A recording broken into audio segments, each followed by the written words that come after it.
Former executive turned lifestyle entrepreneur, Connie is ridiculously dedicated to inspiring individuals to activate their power and live their dream as a lifestyle entrepreneur. It's time to sit down, lie down, or squat down and turn up the volume. Up or Out with Connie starts right now. Well, hey there, it's Connie Fife, and I am the Unstoppable Diva and host of Up or Out with Connie. We have a fabulous guest today. She's a founder of Soul Language, and she's a master intuitive who uses her intuitive skills to help raise consciousness. And so I was really looking at her information because she talks about soul language and how it's the paradigm to put that tangibility to soul. She's the author of 2 books, which are both available on Amazon: Soul Language, Consciously Connecting to Your Soul for Success, and a little book of prayers. So I'm going to just welcome her right to the show. So Jennifer Urezzio, I want to welcome you to Up or Out with Connie, but I'm really intrigued about what you talk about listening to your soul and why listening to your soul is so important. Well, thank you so much for inviting me on the show. And I think, listening to your soul is so important because it's your inside guidance system. Your soul is never going to steer you wrong. It always has your best intention for your greatest good of happiness. That's its agenda. And so often our mind, and this is like neuroscience, right? Our mind purpose is to keep us safe. It's to keep us living. It's to keep us in our zone. And our soul is always for expansion. It's always going to be in our greatest good, and it wants our happiness. And our mind sometimes competes with that. So how does someone then listen to their soul when their mind is constantly competing with them and saying, no, we don't want to do it that way. We need to go this way. So how does somebody do that? The first thing I suggest that clients do is use their bodies, their divine intelligence, to allow their heart to follow their mind. And it's simply, or rather the mind to follow the heart. It's very simple. You just ask divine intelligence, your body, divine intelligence, allow my mind to follow my heart. And you're going to feel an instant ease and a relaxation, right? You're moving from fear and flight into that safety and peace in your body. And then I suggest that? Do they need to practice? You could just set that intention. You don't even have to practice it. Okay. If you set that intention every day, your body will naturally put you already in that kind of consciousness. And then I would start off small. I would start off with, okay, what do I need to know today? You ask your soul that question and make some notes. And then come back at the end of the day and see how your notes compare to what happened during your day. And then just start to build on that trust. So does it help to journal, in the morning? Like with me, I get up in the morning and I journal. Okay, it's not really a to-do list, but I just journal personally what I want to achieve today. Journaling is great, but you need to have a question as well, not just, automatic writing. And that's why what do I need to know today is so brilliant, because your soul is going to answer that. Journaling is a sacred practice, and a lot happens with journaling. I am not a big journaler. I will sit down and ask a question and then journal for a couple minutes. When I really journal, it's really kind of to create something, or I have a serious I can't make sense of it, so my normal practices aren't working. But people have to find these tools of listening to their soul that work for them and that are practical and that they'll continue to use. Okay. So is it a form also of meditation where they can sit down with themselves, listen to themselves? I mean, I'll be honest with you. Before I even started really meditating and listening to my soul, I had to practice it. It took me a while. I couldn't just jump in and say, oh, okay, I got it. It really took some practice to really go deep and to be able to listen to that voice. I think it does take practice, and I think it takes commitment and consistency, And I think once you start to sit down and listen, and you can do that in a meditation as well, but once you start down and listening, you're going to be aware of how your soul's been talking to you. You just wasn't aware that it's your soul. And I think, practice makes perfect, meaning I think when you commit and you do the practice, you're actually focusing on it and letting additional information come through. But, also, I think sometimes people it's hard for them because they want it to come in a special way or in a certain kind of situation. And so they're looking for something where their soul is kind of talking to them and showing them and guiding them. Right. That isn't what they're supposed to be looking at, right? Or maybe they're looking too hard. So is that where they basically just say, okay, this isn't for me, or they, like you say, how I've read that, people fall and they just. So is that what happens when they're really listening and not openly listening to what their soul is telling them?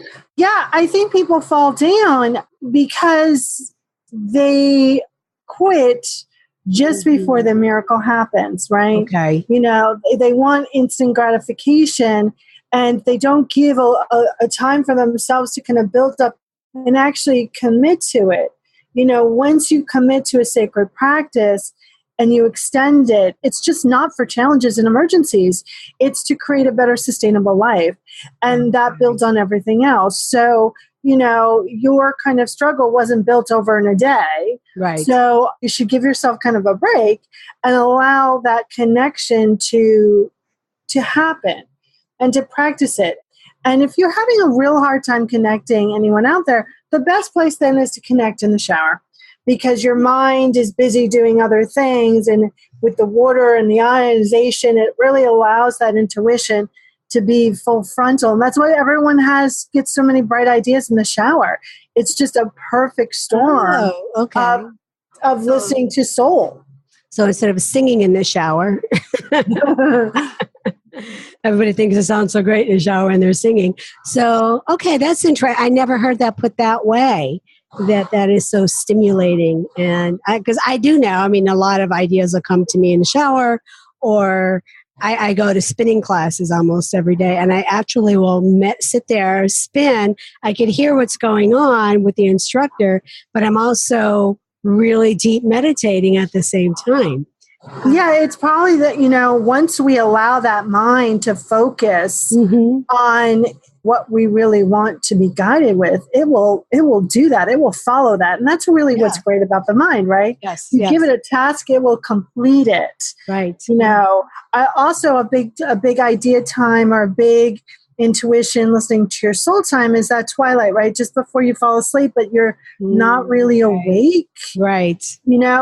And so you can have all those experiences consciously in the day. You just need to put some practice towards it. Right. And when you do, your soul's going to, I think listening to the soul and being in conversation with the soul allows you to have clarity.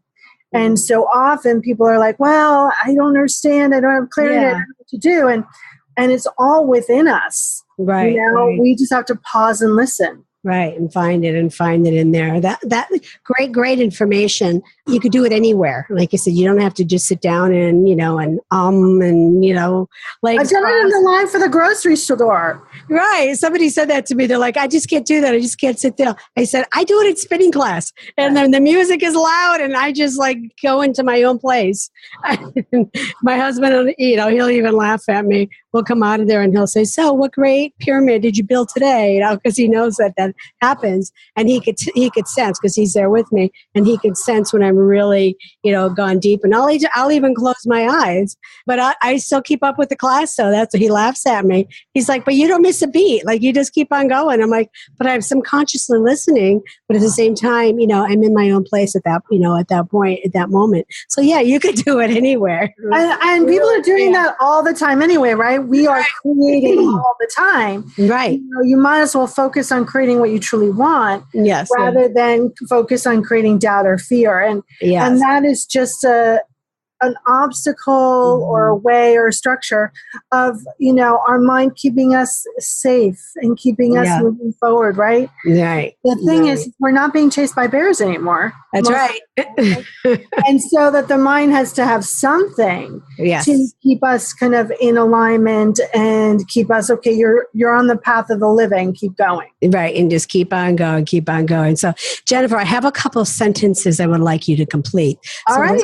That's great. So the first one is, I am unstoppable because...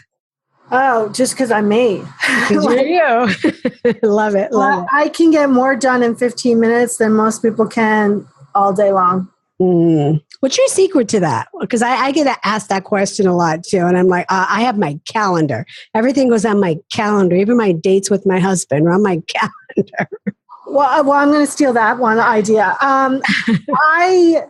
I have a lot of warrior energy, and when you put a warrior energy on task, it will complete it. Yes. And, I also just play with time. It's an illusion that we created, so I can slow it down or speed it up. So, there's this joke between me and my mom. I'll call her and I'll be like, I'm going to be 15 minutes late. And then I arrive 15 minutes early. And she's like, I was like, well, I just played with it. Like, yeah, I got there. Yeah, I guess I'll steal that one back from you too. Because I just had that same incident with my husband. I was picking him up. He texted me and I said, oh, same thing. I said, I need another 15 minutes. Well, I show up and he's like, oh, what happened? He goes, I just blinked in your ear. I said, well, I figured, let's just go. Let's just make it happen. My mother was like, did you fly here? How fast were you going? Yeah. I was like, no, it just happens. Right. So right.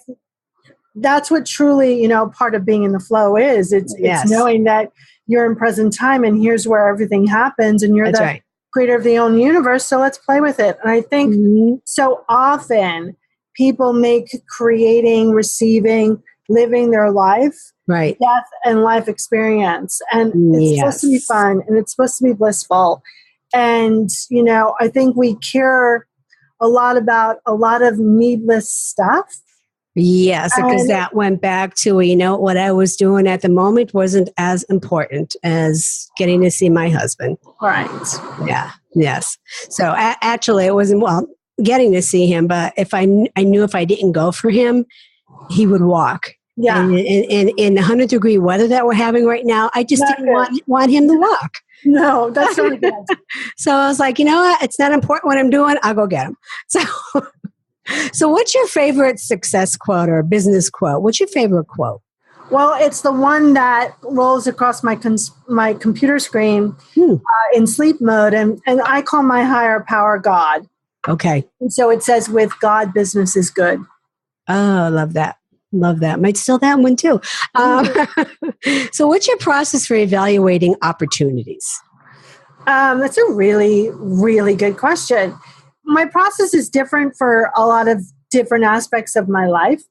So when I'm kind of vetting a client, I have a tell system, whether that client is in alignment with who I am and I'm in alignment with who they are. Okay. And so I go, what Peanuts character is this client? And my people are Sally's and Linus's. If a Lucy shows up, I can work with them, but it's always going to be a little difficult. If a Charlie Brown who never shows up anymore, because I never work with Charlie Browns, Woodstock, I totally run screaming from the room. And so and Snoopy never shows up either. I don't know why. But so, that's kind of a tell that I set up, an assessment to go, okay, I'm going to take my mind out of this and I'm going to tune in. Okay. It's also checking in with how I feel, like my gut feels, how my heart feels. I was talking to an internationally known coach's team last week, and I could not get off the phone fast enough with them. The ache in my chest. Yeah, you just know, right? You just unbearable. know. I'm like, oh my God, I think I might die. Like, yeah, it was so achy. And I was like, it took me 20 minutes to get off, right? But as soon as I did, I was like, oh, right? So there are, ways that we can each use our body, our intuition, and simply sometimes I go, to my soul is, I check in with my soul language team, which is the way I put tangibility to soul. Okay. And I go, is this in my greatest good? And I'll get a yes or no. And I don't fight with the yes or no anymore. Okay. I'm with you on that. I've worked with clients, and like you said, the phone will ring and I'll see that it's them. And I just, I don't do that. I can't do that, right? Myself either.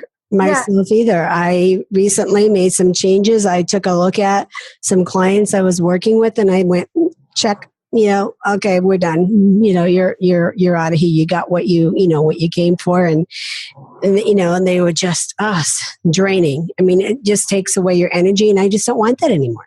William Burroughs has a quote, I'm going to paraphrase it, but after spending time with a person, if you felt or feel like you've lost a quart of plasma, do not spend time with that person. Right? And I always think of that quote because it's so vivid. And I got to have that stuck to me now. Right? Like you're like, oh, okay, so that's not my person. And right. I think when I can love everyone on a soul level, but I also want to like the people that I surround myself with. And that is a total different energy for me. And well, it's like, I had this conversation with someone just recently. It's liking the person that you're working with, enjoying working with them as you're still a businesswoman. Yeah. And that was the one thing that I said to my team. I'm like, we're not a charity. I mean, there are some people that I love, but we have to be really careful where we want to give our time and resources for that. And then again, if it's somebody that, like you said, is draining a pint of blood out of us, it's like, it's so easy to say no. It is so easy. And I think that that's what business people need to understand, that so especially service-oriented people, I'm a master of service, right? And so we want to be of service. And, we forget that we're part of the service agreement. And then we tend to over-service. And then by the end of the day, we've either lost our voice, or we're so tired, or we don't do the things we want, or we can't create from the place of, unlimited beliefs. And it's really being consciously honest with yourself. Yeah. And then totally transparent and saying, this is my business and this is how I choose to run it. That's right. This is your business. So at the end of the day, you cannot be drained, but you also need to have something in your bank account to show that you are a business person, that you're not here running a charity. But like you said, we're, service people. So our first instinct, even as women, is to be charitable. Right. Is to want to give. And we really have to be careful with that. And I would change charitable to generous, right? Or generous, yes. Right? Mm-hmm. Like, so, it's always going, this week I found myself talking to someone. I'm doing some stuff at my local center, and she's like, I really want a mentor. And my old Jen would have been like, oh, sure, I'm totally a mentor for you. Right. I'm in. And I thought, no, that doesn't feel right. And I think sometimes we give in order to receive, or we give because we feel undervalued and we're proving our worth. And that doesn't help anyone. It doesn't help that client, and it sure doesn't help us. Actually, I had last week, and I'm saying I don't do this anymore, and I just did it last week with someone who was a client, and it turned out she couldn't, she didn't have the finances. And I said, okay, I'm going to do this for you only. And I did it. I gave it to her, made her cry that I did it and that it was beautiful. But I said, but this is as far as I go. This is just as far as I go. And again, it's that soul talk with myself saying, okay, you can't continue. You can't go on anymore because you are running a business. This is a business, and we can't, continue doing that. So we could go on and on about that one. Let me ask you a few more questions. So you talked about fear earlier as well, and that when we have that soul and we sit with ourselves every day, I mean, we could quickly move beyond that. Is there any other advice that you have for entrepreneurs, men or women, on how they can move beyond that fear? What advice would you have for them? Well, first, I have a client rule that they can't. It's a rule that they can't mention the word fear. I'm like, okay. Well, here's the thing. Tell me what you're afraid of. Don't tell me it's fear, because fear is like this thing that we just lump things into. And when we can name it, then we can decide how we want to respond to it. And so often I'll go, okay, what are you afraid of? What are you afraid of? What are you afraid of? Yeah. And, it comes down to a couple big themes. One, is the whole not enough. And so for people that have that big theme of not enough, I say to move through the not enough fears is really working on saying to yourself, if I knew I was enough, if I knew I was safe, if I knew I was free, if I knew that there was money in my bank, what would I say? What would I do here? And, I think so many of the spiritual mumbo jumbo out there is like, eradicate fear. And fear's going to come up. So stop trying to eradicate it. It's how you respond to it. And, if you give it weight, it is going to come up. It's a natural human response. Right. And it's really just how you respond to it. And so many people are afraid of fear, of looking it in the face. They think it's going to consume them. And, I bet everyone listening today can think of one thing that they were afraid of. Then now that they look at it and go, what? I was afraid of that? That's right. Right? Not to be judgmental, but just to notice. No, I know what you're saying, but it's like, oh yeah, well, we've moved beyond that. We've moved beyond that. But like you said, to me, something will always come up. But if you are centered, you can quickly, move beyond that, move through it. You can respond to it differently. Yes, right. Or respond to it differently. Exactly. Yeah. Right. And I would pick, like I had a conversation with my boyfriend over the weekend and he said something and I didn't even, I just responded. And I was like, damn, I could have done that better. But, really like if we pause before we react, it gives us time to take a breath, which gives us oxygen and nutrients and go, okay. How do I want to respond? But we're so used to living, in a 2-second world.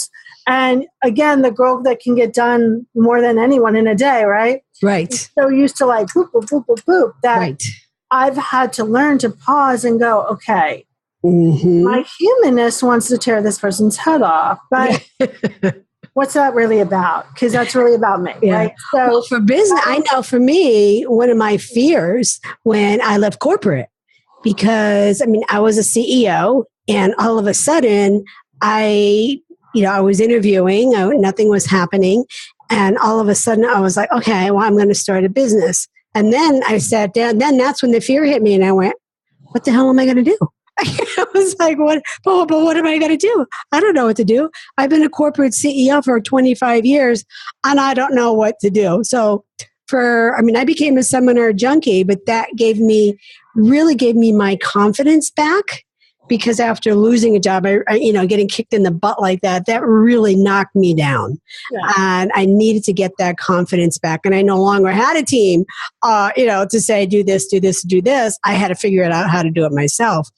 And I remember sitting with my first coach, my business coach, and I still remember him saying, I'll never forget it. And he said, you were a CEO over 25 years and you have nothing to offer? And it was like, oh wow! It was like a V8 moment. I was like, heck, I got tons of stuff I could offer, and it was just that simple comment. And I just moved right through those fears. And now I look back and and I think, what was I thinking that I had such fears? And that's why you need those support people around you. Yes, when you're in deep fear, God could come down and sit down next to you and you won't hear it. Right? No, right. So you need those people that are lovingly and compassionately going to call you on, your illusions and go, wait. Yeah.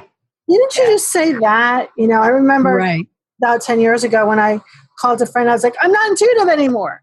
Because it just was so integrated, it didn't feel any different. Right. Like, oh, so what about blah, blah? And I just went, bleh. And she goes, no, you're not intuitive anymore. Yeah. Right? It's about having those people that are on the path with you and those models, those mentors that have gone through the path already.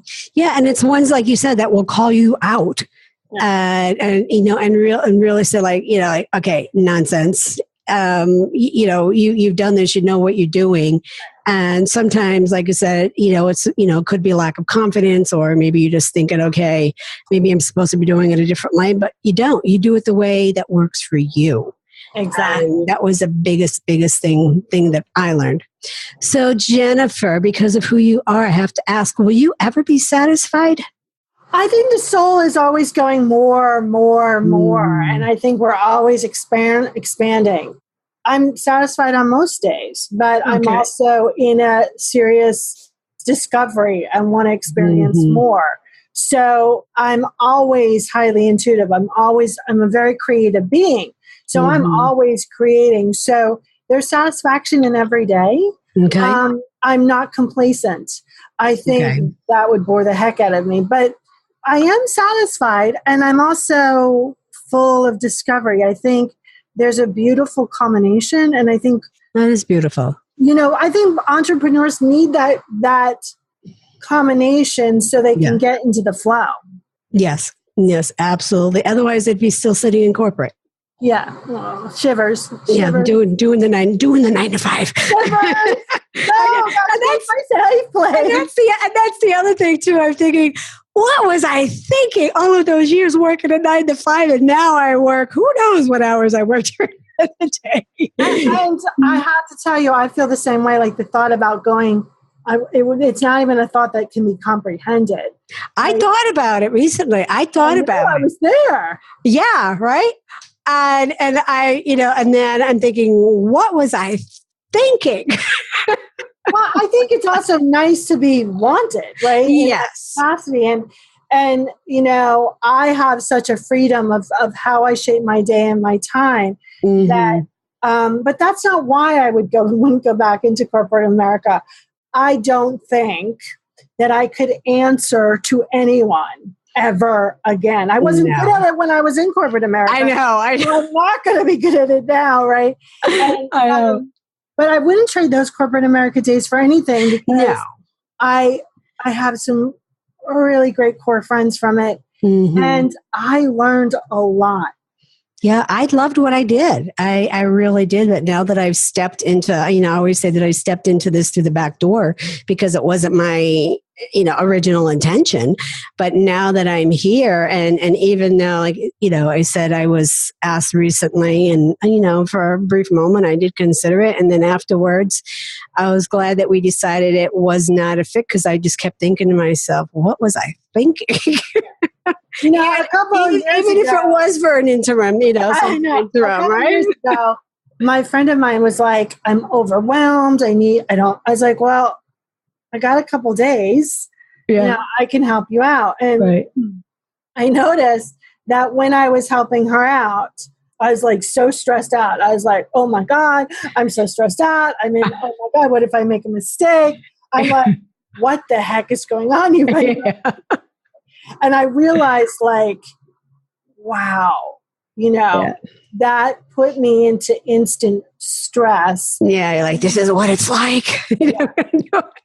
So, when people are creating their own entrepreneurial ship, you really have to create your rules for yourself and your structures and your vision, and really be in alignment with that and be in tune with that and really respect that.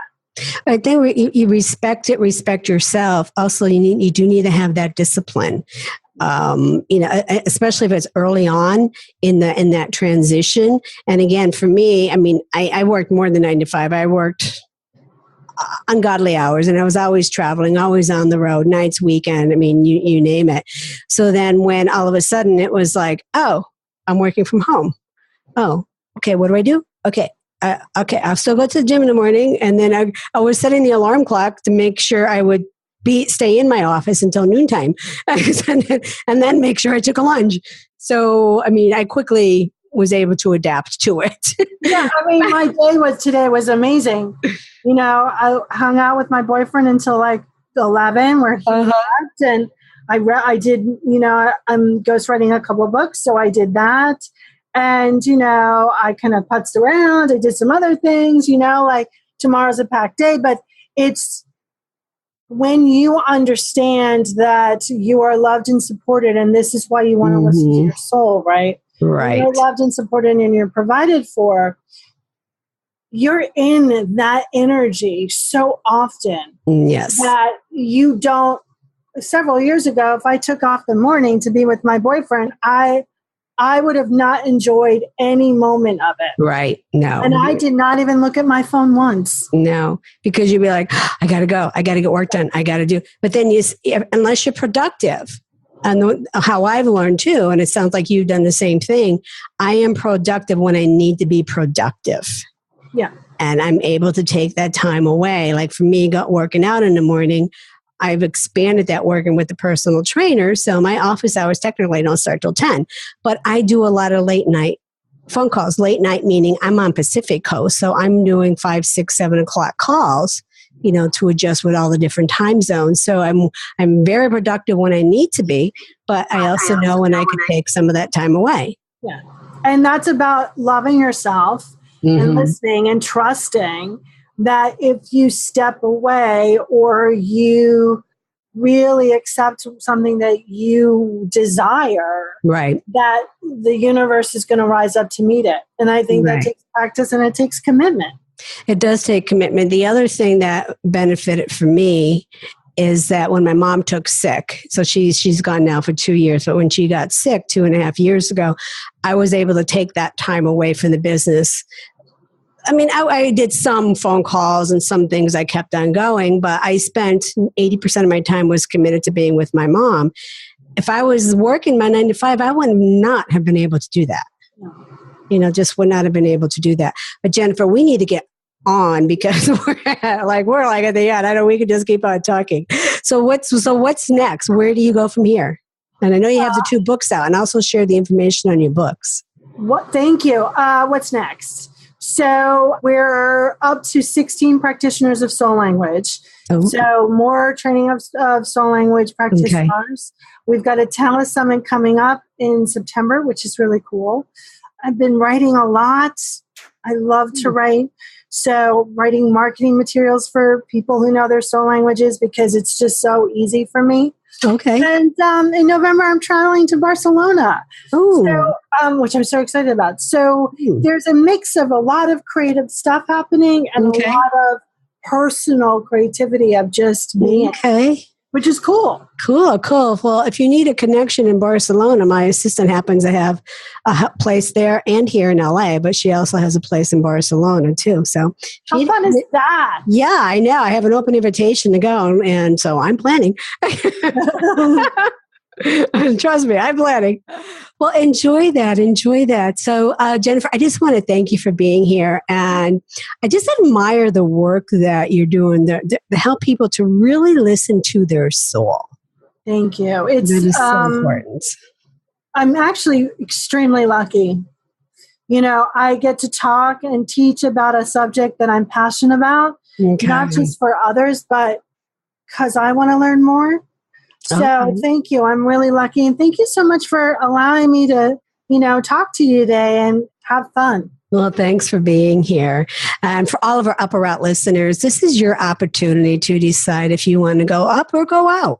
Listen to your soul and you will find the answers. And you can learn more about Jennifer Urezzio at her website at soullanguage.us, and also check out her books, which are on Amazon.com.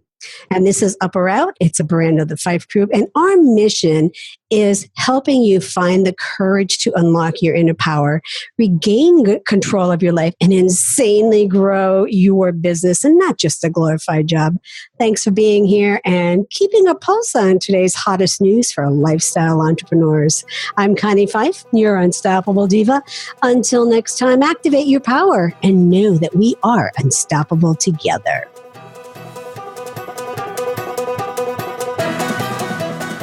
Hey, y'all. Thanks for listening to Up or Out with Connie.